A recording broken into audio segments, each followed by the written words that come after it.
भगवान विष्णु शेष शैया पर विश्राम कर रहे हैं और लक्ष्मी जी उनके पैर दबा रही हैं। विष्णु जी के एक पैर का अंगूठा शैया के बाहर आ गया और लहरें उससे खिलवाड़ करने लगीं। क्षीर सागर के एक कछुए ने इस दृश्य को देखा और मन में ये विचार कर कि मैं यदि भगवान विष्णु के अंगूठे को अपनी जिह्वा से स्पर्श कर लूं तो मेरा मोक्ष हो जाएगा, उनकी ओर बढ़ा। उसे भगवान विष्णु की ओर आते हुए शेषनाग जी ने देख लिया और कछुए को भगाने के लिए जोर से फुफकारा। फुफकार सुनकर कछुआ भागकर छुप गया। कुछ समय पश्चात जब शेष जी का ध्यान हट गया तो उसने पुनः प्रयास किया। इस बार लक्ष्मी देवी की दृष्टि उस पर पड़ गई और उन्होंने उसे भगा दिया। इस प्रकार उस कछुए ने अनेकों प्रयास किए, पर शेष जी और लक्ष्मी माता के कारण उसे कभी सफलता नहीं मिली। यहाँ तक कि सृष्टि की रचना हो गई और सतयुग बीत जाने के बाद त्रेता युग आ गया। इस मध्य उस कछुए ने अनेक बार अनेक योनियों में जन्म लिया और प्रत्येक जन्म में भगवान की प्राप्ति का प्रयत्न करता रहा। अपने तपोबल से उसने दिव्य दृष्टि को प्राप्त कर लिया था।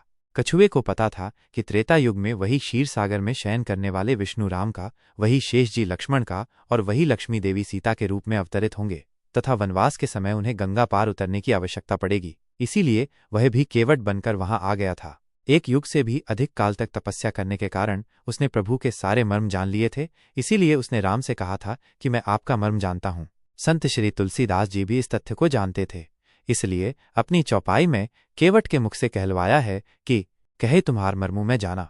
केवल इतना ही नहीं, इस बार केवट इस अवसर को किसी भी प्रकार हाथ से जाने नहीं देना चाहता था। उसे याद था कि शेषनाग क्रोध करके फुफकारते थे और मैं डर जाता था।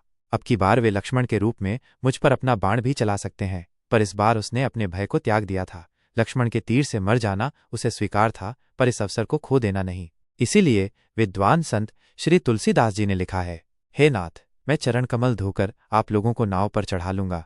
मैं आपसे उतराई भी नहीं चाहता। हे राम, मुझे आपकी दुहाई और दशरथ जी की सौगंध है, मैं आपसे बिल्कुल सच कह रहा हूँ। भले ही लक्ष्मण जी मुझे तीर मार दें, पर जब तक मैं आपके पैरों को पखार नहीं लूंगा तब तक हे तुलसीदास के नाथ, हे कृपालु, मैं पार नहीं उतारूंगा।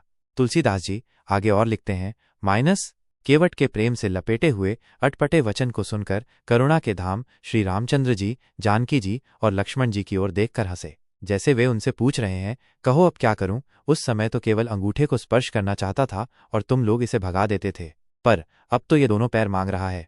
केवट बहुत चतुर था, उसने अपने साथ ही साथ अपने परिवार और पितरों को भी मोक्ष प्रदान करवा दिया। तुलसीदास जी लिखते हैं, चरणों को धोकर पूरे परिवार सहित उस चरणामृत का पान करके उसी जल से पितरों का तर्पण करके अपने पितरों को भवसागर से पार कर फिर आनंदपूर्वक प्रभु श्री रामचंद्र को गंगा के पार ले गया। उस समय का प्रसंग है जब केवट भगवान के चरण धो रहे हैं।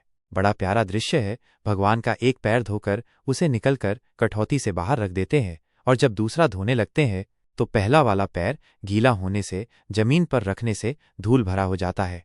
केवट दूसरा पैर बाहर रखते हैं, फिर पहले वाले को धोते हैं, एक एक पैर को 7-7 बार धोते हैं। फिर ये सब देखकर कहते हैं, प्रभु एक पैर कठौती में रखिए, दूसरा मेरे हाथ पर रखिए ताकि मैला ना हो। जब भगवान ऐसा ही करते हैं तो जरा सोचिए क्या स्थिति होगी यदि एक पैर कठौती में है, दूसरा केवट के हाथों में। भगवान दोनों पैरों से खड़े नहीं हो पाते, बोले, केवट मैं गिर जाऊंगा।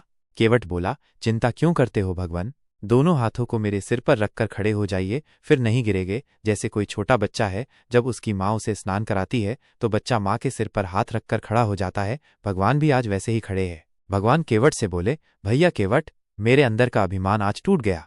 केवट बोला, प्रभु क्या कह रहे हैं। भगवान बोले, सच कह रहा हूं केवट, अभी तक मेरे अंदर अभिमान था कि मैं भक्तों को गिरने से बचाता हूं, पर आज पता चला कि भक्त भी भगवान को गिरने से बचाता है।